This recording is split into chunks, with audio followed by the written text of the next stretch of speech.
Bonjour à tous et bienvenue sur ma chaîne YouTube.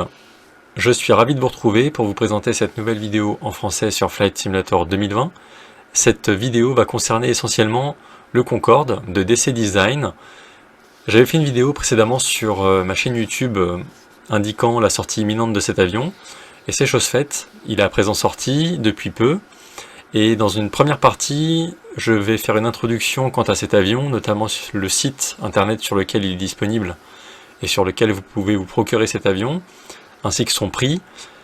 Et nous verrons dans une deuxième partie, nous ferons un test sur le tarmac de Paris-Orly, avec plusieurs vues sous plusieurs angles différents, internes et externes, à 360 degrés comme j'ai l'habitude de faire. Et également, nous pencherons sur le démarrage en Golden Dark de cet avion, le démarrage de A à Z avec le démarrage moteur. À titre indicatif, je ne me suis pas encore penché sur le pilotage complet de cet avion. Il me semble qu'il est assez complexe, et c'est le cas.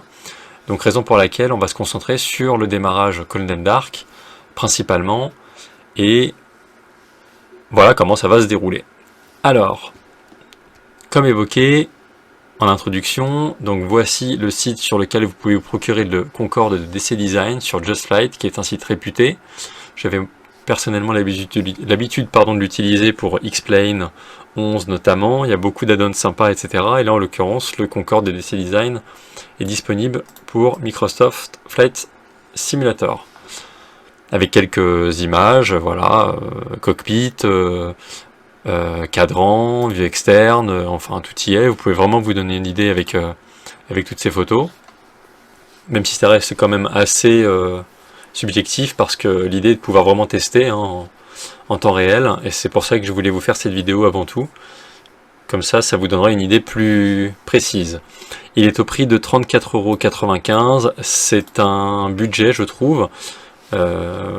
J'ai déjà testé un petit peu avant de faire cette vidéo. Je trouve qu'il est, certes, il est bien fait, mais il y a quand même certaines choses qui sont à peaufiner et à travailler par la suite. Comme toujours, nous aurons, je l'imagine, des mises à jour pour le faire évoluer. Je mettrai la page, bien entendu, dans la description de ma vidéo YouTube, comme ça vous pourrez aller voir. En tout cas, c'est sur Just Flight. Et ensuite, au niveau du plan de vol. Alors, le Concorde n'est pas encore implémenté dans SimBrief, ce qui fait qu'on ne peut pas avoir de plan de vol SimBrief. Vous allez voir que c'est très simple quand même d'avoir un plan de vol. En fait, au moment où vous l'avez bien installé et que tout est fait, vous pouvez sélectionner le Concorde de DC Design dans votre hangar, comme d'habitude, et il y a quelques livrets disponibles, notamment Air France, British Airways. Donc moi je suis resté sur Air France, et comme prévu, donc ce sera un test au départ de Paris-Orly. C'est comme si on faisait un vol complet jusqu'à Marseille par exemple. Donc bien entendu, ce sont des voies aériennes haute altitude en IFR. Voilà. Admettons qu'on parte de la piste 06 parce que c'est la plus proche de là où on sera du point de pour le point d'embarquement, et ensuite pour Marseille, eh bien disons que c'est la piste 13 gauche Zulu en ILS. En tout cas, on va se concentrer, comme je vous l'ai dit, sur le Golden Dark, donc on va rester sur Paris-Orly, hein, le pilotage étant pour l'instant à étudier de mon côté, et nous allons faire comme si en altitude de croisière, environ 12 000 mètres. Voilà, c'est vraiment un titre indicatif également, et on a tout ici. Voilà, on part du principe que notre plan de vol est fait, c'est très simple, on passe par le menu de carte du monde. Je lance à présent. Vous allez voir que le chargement est très rapide, je trouve qu'il n'est pas gourmand en FPS. Graphiquement parlant, vous allez voir qu'il est quand même sympa, mais qu'il y a quand même... je pense que ça pourrait être mieux, surtout sur Flight Simulator 2020. Et on va se concentrer sur un tour d'horizon de l'avion, un test, un feedback, et vous me direz ce que vous en penserez bien entendu dans les commentaires. J'ai hâte d'avoir vos retours, et surtout si vous l'essayez, n'hésitez pas à me dire ce que vous en avez pensé. Donc moi le simulateur est en anglais, c'est pour ça que pendant le chargement en bas de l'écran il y a des informations en anglais. Voilà, nous voilà à Paris-Orly. Autant pour moi, Je n'ai pas démarré depuis le point d'embarquement. Donc je recommence, désolé. Ça va vite.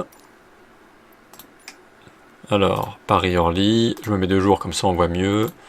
Avec Marseille en destination, voie aérienne, pardon, haute altitude. On va se mettre à Orly ici. Voilà, l'aire de stationnement proche de la 06.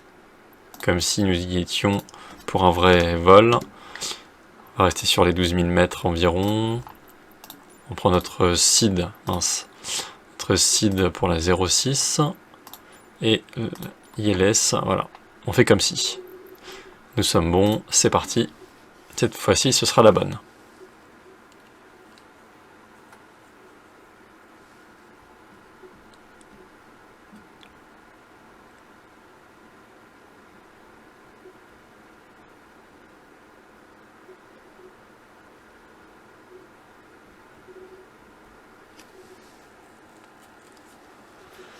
Alors peut-être que vous avez remarqué dans la première tentative, quand je me suis trompé et que je me suis retrouvé sur la piste, vous avez remarqué, je pense, que la caméra par défaut se situait en plein dans la carlingue, dans le fuselage au milieu de l'avion.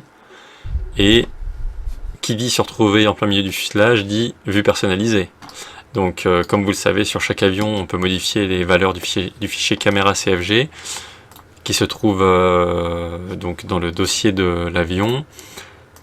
Et en fait, vous avez donc DC Design Aircraft Concorde, c'est le dossier principal, et vous avez toujours le fichier caméra CFG, et c'est cette valeur qu'il faut mettre. -15 environ, .387. Vous fermez, vous enregistrez, et de cette façon, vous allez vous retrouver ici, en plein milieu, ce qui veut dire qu'avec les flèches de votre clavier, vous pouvez bouger, et sauvegarder vos vues avec CTRL et le chiffre du pavé numérique de votre choix, sur votre clavier. Donc moi avec 5, je me retrouve ici, 6, 7, 8, 1, 2, 3, 4, et ainsi de suite. 9 pour la vue extérieure. Donc, au niveau de l'extérieur, voici la bête. Voici l'engin de compète. Alors, avec la livrée Air France, alors je ne sais pas si vous vous en rendez bien compte, quand je fais le tour au niveau extérieur, alors l'avion est beau, il est bien représenté, ça rend très bien. Après je trouve qu'il est, je peux pas zoomer plus, mais je trouve qu'il est pas assez peaufiné au niveau des détails, au niveau du fuselage. Ça reste assez simple et basique selon moi. Après ça reste beau, certes. Et je trouve qu'on est sur, à part peut-être au niveau des moteurs où c'est vraiment bien foutu, sinon pour le reste, je trouve que ça manque de... C'est pas très affiné, selon moi, ça aurait pu être mieux, au niveau du rendu. Peut-être des traces sur l'avion, ce genre de choses, vous voyez là ça fait vraiment très neuf, et... Bon, après c'est un détail, mais il est quand même sympa, il est extérieur. Donc voilà, on a fait le tour avec le train, les roues, les moteurs à l'arrière, la marque d'immatriculation de l'avion, etc. Et son fameux nez courbé. Ensuite, au niveau de l'intérieur, donc comme vous pouvez le constater, la vue par défaut, il n'y a pas de... En fait, ici c'est au niveau des ailes. Et si on se rapproche ici, donc il y a bien la cabine passager, avec quelques sièges. On va se rapprocher. J'ai voulu sauvegarder des vues au niveau des hublots, mais ça rendait pas très bien. Vous voyez, les hublots sont tout petits. Donc en fait, ça fait pas comme les autres avions. Vous voyez, on peut se rapprocher qu'à ce niveau-là. Donc on voit bien les gouttes de pluie sur les hublots, c'est pas mal. Mais on peut pas se rapprocher plus, vous voyez. Voilà, là je force, et encore je peux pas, donc on voit pas très bien. Mais bon, voilà la cabine. Bon, c'est plutôt pas mal, les ceintures. Voilà, une fois qu'on est rentré dedans, on peut plus sortir. Voilà, vous voyez, je peux plus passer, je peux plus retourner dans la carlingue. Donc pensez bien sauvegarder vos vues au moment où vous vous retrouvez bien au milieu. Et après vous pourrez naviguer où bon vous semble. Voilà, on a même un magazine, Altitude. Power Read Series, 2 plane Cantland, hein, d'accord. Bon voilà. Il y a des extras qui ont été rajoutés. La cabine principale, du champagne, si vous avez soif. Et ensuite, on se rapproche du cockpit. Avec encore du champagne, une flûte. La porte principale. Donc là, c'est les sièges pour les stewards et les hôtesses. La deuxième porte. Bon, vous voyez, ça reste assez... il y a même des boutons, on ne peut pas les activer. Voilà, donc ça reste très... Bon, c'est sympa. C'est bien foutu. Après, au niveau des détails, hein, graphiquement, je pense qu'on pourrait avoir mieux. Mais ça reste vraiment sympa. Hein. Voilà, là, ici, il y a le téléphone. Qui a un câble qui va dans le mur. Ensuite, bon voilà, on a tout ce qui concerne le personnel commercial à bord. Ensuite, le cockpit, on peut passer à travers. Et on s'y retrouve. Alors, le cockpit, c'est la NASA. C'est le Concorde, hein, c'est plusieurs membres d'équipage à bord, plusieurs pilotes pour faire voler cette bête. On se retrouve dans un cockpit où il y a énormément de boutons. Alors vous inquiétez pas pour le Colin Dark, vous allez voir que ça va plutôt vite. Et il y a plein de boutons. Voilà, il y a plein de boutons. Quand je suis tombé dedans, je me suis dit oulala, par où commencer, etc. Et puis je me suis documenté, j'ai regardé, il y a les checklists. On a la carte ici hein, de voie aérienne. On a même un petit calepin, bon, on peut pas toucher, hein, mais on voit qu'il y a des notes qui sont prises, sans nautique du DMI à 20 000 pieds, etc., etc. Et là, donc c'est le cockpit principal, enfin l'endroit principal. Donc si j'appuie sur la touche 1 de mon clavier, je me retrouve dedans. Voilà. L'overhead, ici, vous allez voir que c'est intéressant et on va l'utiliser notamment pour les lumières. Et également le pédestal ici, on a deux ordinateurs de bord, deux FMS, on va se pencher dessus rapidement. Et puis c'est cette partie-là qui va être intéressante, c'est la partie arrière du cockpit, avec tous les boutons qui nous intéressent pour le démarrage en l'occurrence. Vous allez voir, on va se pencher dessus dès maintenant. Donc vous voyez le yoke en forme de V, hein, que je peux, avec mon yoke de mon côté, avec l'Honeycomb, quand je le bouge, même quand l'avion n'est pas démarré, je peux l'utiliser. Et le petit cadran qui est ici, qui concernera la map. Et oui, c'est la map de navigation qui est sur ce petit écran. Et vous allez voir que nous ne serons pas tout seuls une fois l'avion démarré, ou en tout cas la batterie. Alors, c'est parti pour le démarrage en Cold Dark du Concorde de DC Design. La première chose à faire, c'est... Donc là, on n'a pas d'indication sur le carburant, etc. Donc on n'a pas SimBrief. Si vous avez d'autres sites sur lesquels vous pouvez avoir des calculs de carburant par exemple, n'hésitez pas à l'utiliser. Mais là, pour ma part, je n'ai pas de carburant à insérer dans l'onglet carburant. Donc on va rester par défaut.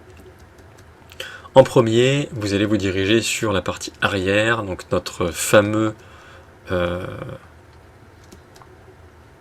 la NASA. Voilà, vous allez vous diriger sur les cadrans de la NASA avec les interrupteurs. Et dans un premier temps, il faut allumer, il faut mettre en route l'alimentation externe. Donc, en fait, au niveau de cette partie-là, ici, le contrôle générateur électrique, vous avez un bouton qui se situe au milieu. Vous allez le basculer vers le haut. En fait, vous voyez, à la base, il est vers le bas, et là, il passe sur close. Donc en fait, c'est une information à prendre en compte parce que quand vous passez vers le haut, il s'allume, ce qui veut dire qu'il n'est pas sur close. Donc bien faire attention. Ensuite, une fois que l'alimentation externe est allumée, nous allons nous occuper d'allumer la batterie. Et oui, comme dans tout avion, il faut allumer les batteries. Les batteries, il y en a deux en l'occurrence. Plus bas, ici, au niveau de ce panneau-là, vous avez batterie A, batterie B. Donc on va ici allumer la A. Voilà. Ça fait des petits switches, ça se met en route. Batterie B. Idem. Ensuite, Et vous voyez qu'on n'est pas tout seul comme prévu, hein, les pilotes sont là. Donc ça nous tient compagnie.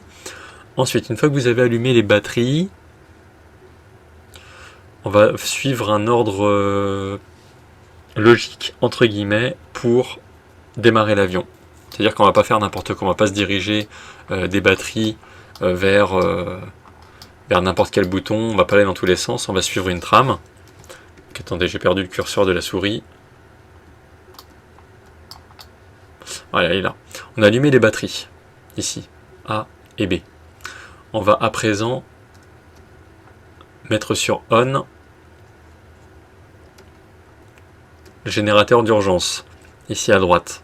Vous voyez, c'est le petit levier, ou enfin le petit clips, ici, vous l'ouvrez et vous passez sur On. C'est sélectionné, c'est parfait. On peut à présent refermer le clapet. Ensuite, avec votre clavier ou avec la touche que vous avez attribuée, vous montez pour se rendre compte s'il y a des choses allumées vers le haut. Tout est sur On ici, rien de particulier. Donc on va se diriger vers la gauche et on va redescendre ensuite.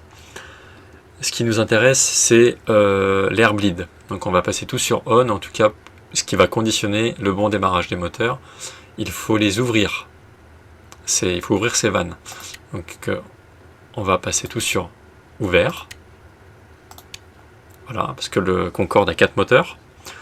Une fois que ceci est fait, on va redescendre un petit peu. On se rend compte qu'il y a des choses allumées en dessous.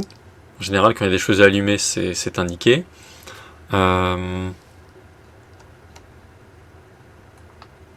Donc là, non plus. Ici, tout est déjà opérationnel. Vous voyez sur auto.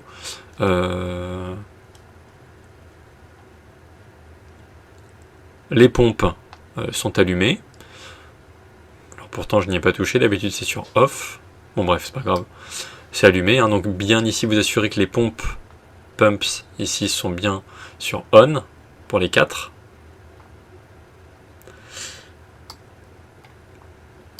Ensuite, également ici que tout est sur on. Ce qu'il va falloir faire, c'est le circuit carburant et qu'il soit cohérent pour bien démarrer les moteurs. Donc, ce sont ces 4 switches en rouge que vous allez devoir ouvrir. Et là, j'ai encore perdu le curseur de la souris. Ce sont des choses qui arrivent quand on navigue dans tous les sens.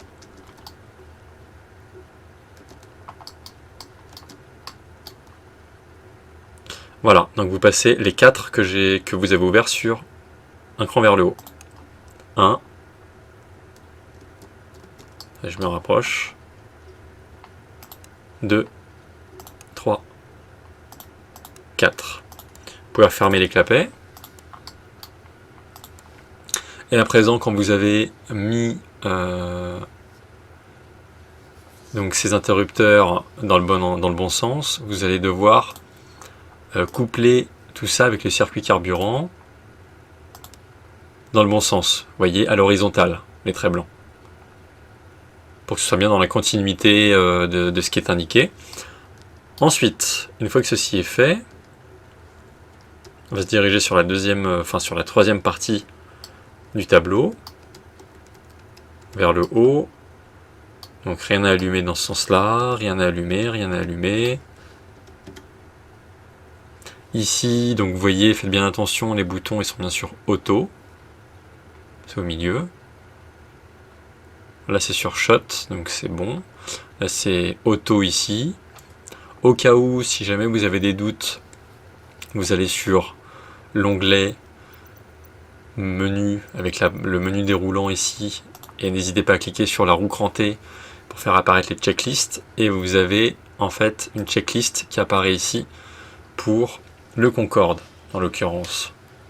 Donc moi c'est en anglais, j'avais laissé en anglais par défaut, donc sachez que vous pouvez consulter à chaque fois les actions à faire et en fait pour vous assurer que le parking brake, que le frein de parc est bien sûr on, vous cliquez sur le petit œil ici.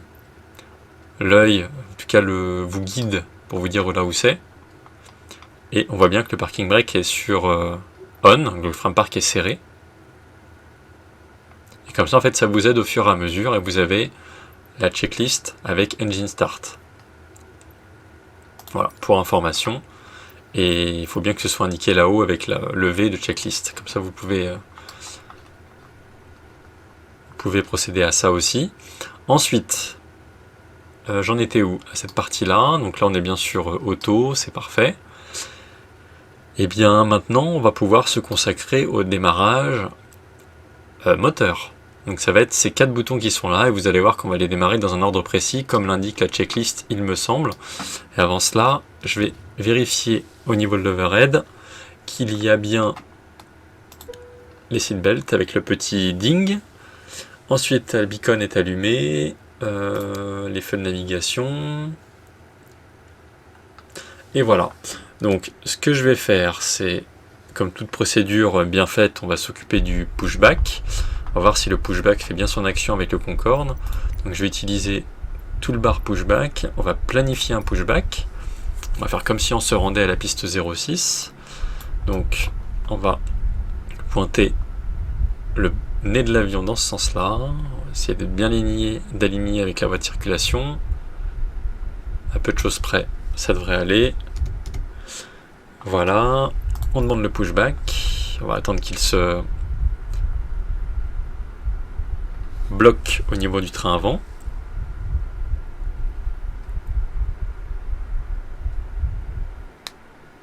J'ai volontairement, encore une fois, baissé le volume du simu, comme ça vous m'entendez convenablement.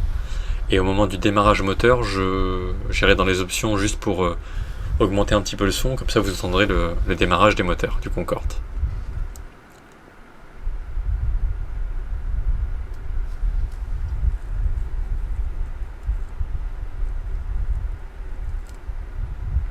Voilà, je pense qu'il s'est inséré, hein. Il y a eu un petit temps d'arrêt, comme s'il s'était bien inséré dans le train.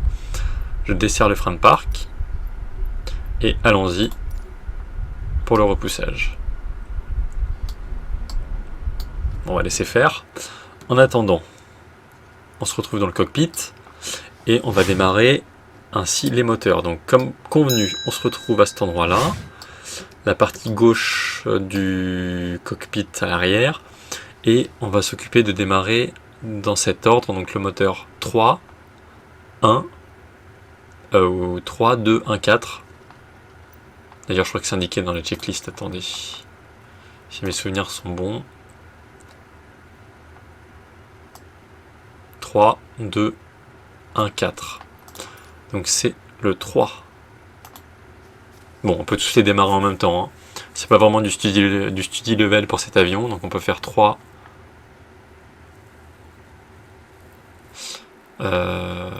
Attendez, je dis pas de bêtises.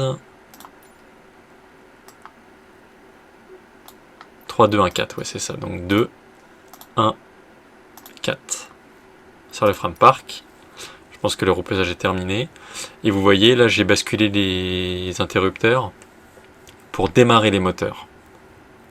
Donc on dirait qu'ils sont sur off, mais c'est pas le cas, hein. Ils sont en train d'être lancés. Donc il faut bien faire attention à ça. Et là vous allez voir que les voyants vont commencer à les cadrans vont commencer à se mettre en route.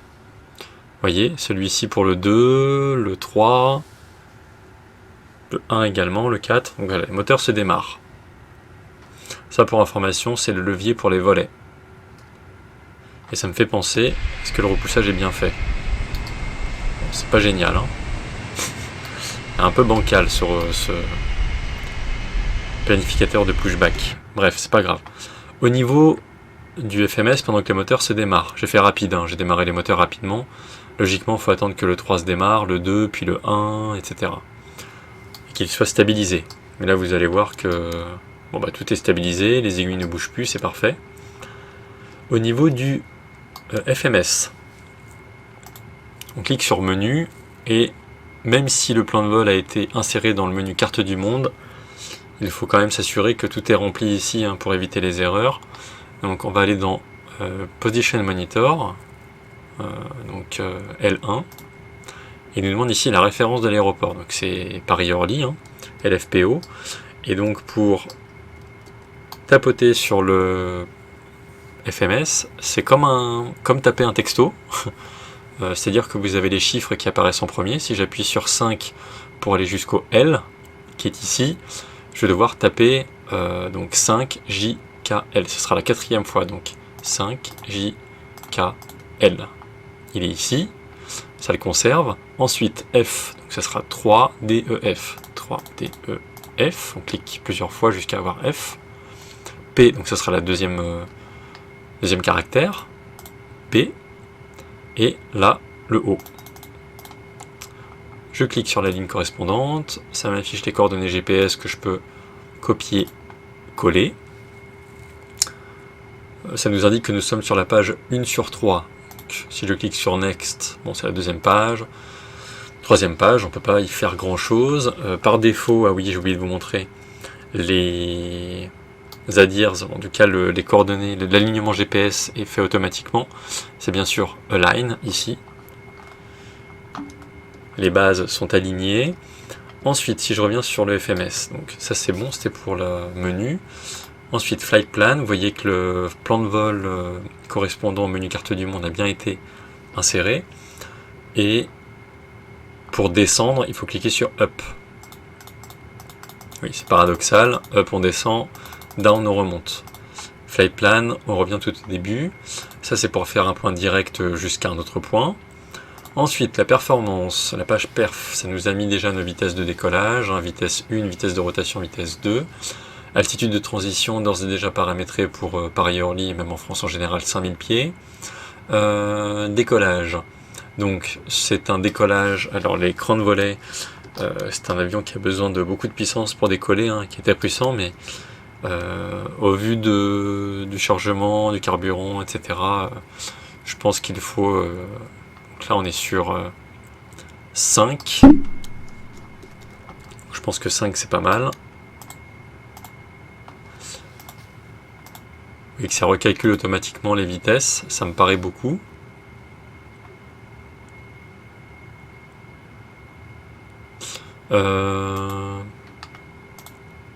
Ok, bon bah laissons comme ça. Et si je fais 10... Bon, ça les laisse comme ça.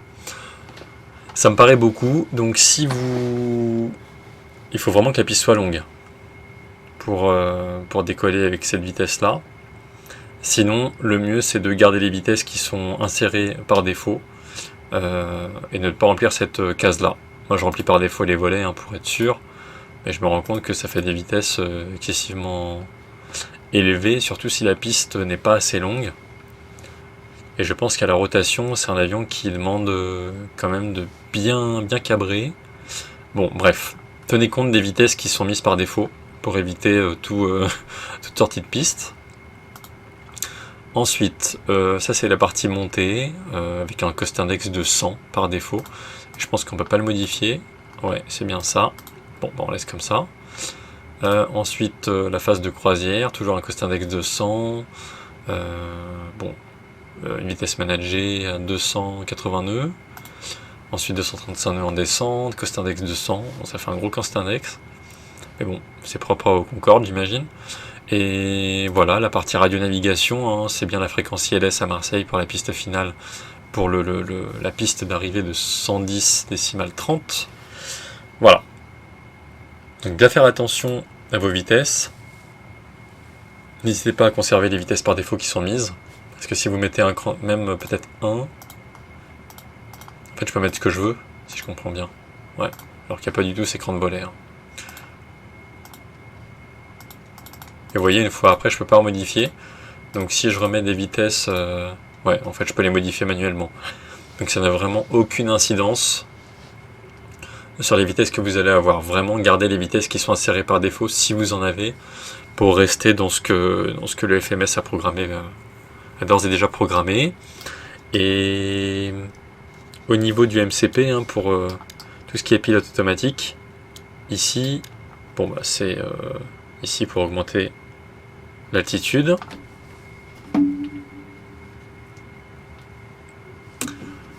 Bon bah c'est si vous avez mis l'altitude correspondant à l'ATC, eh bien vous mettez l'altitude que vous donne la radio. Si vous mettez votre altitude cible de 40 000 pieds par exemple.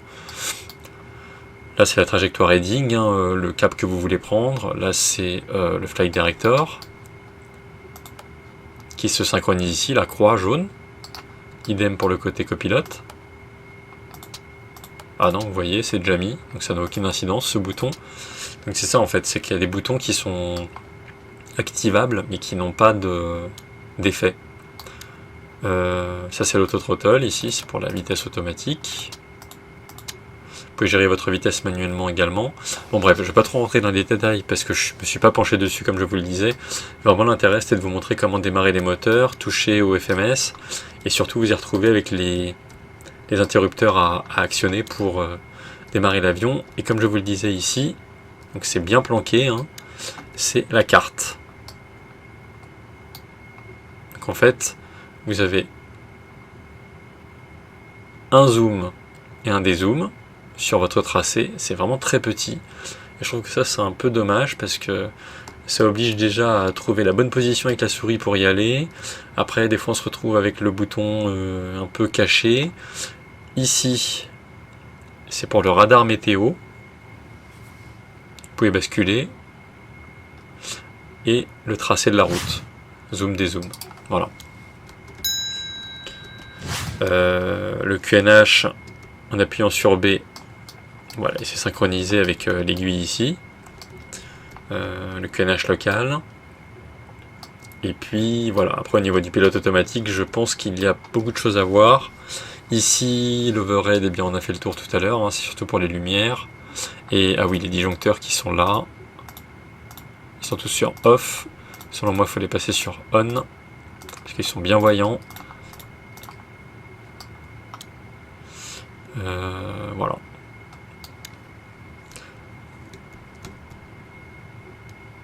Donc c'était pour vous montrer comment se présente l'avion, comment il se démarre, l'aperçu intérieur-extérieur.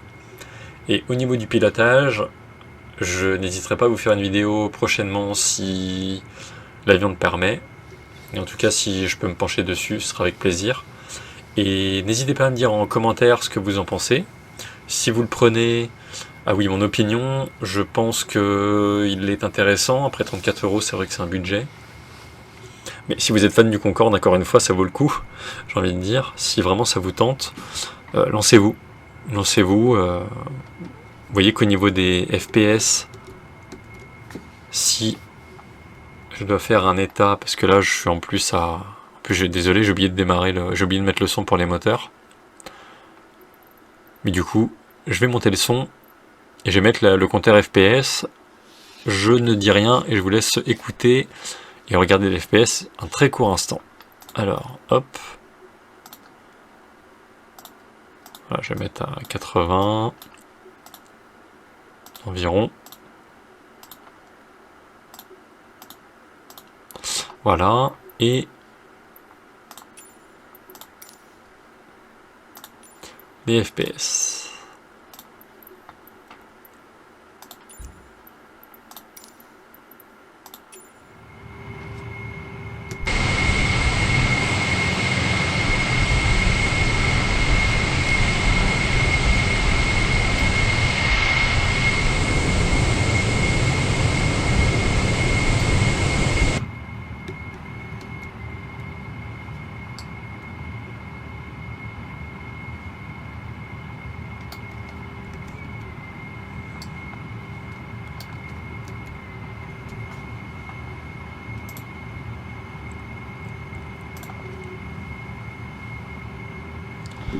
Voilà, donc je vous ai fait écouter légèrement le son, le compteur FPS, vous voyez que par moment ça descend à 35, là c'était à 60 en extérieur comme toujours, ça va.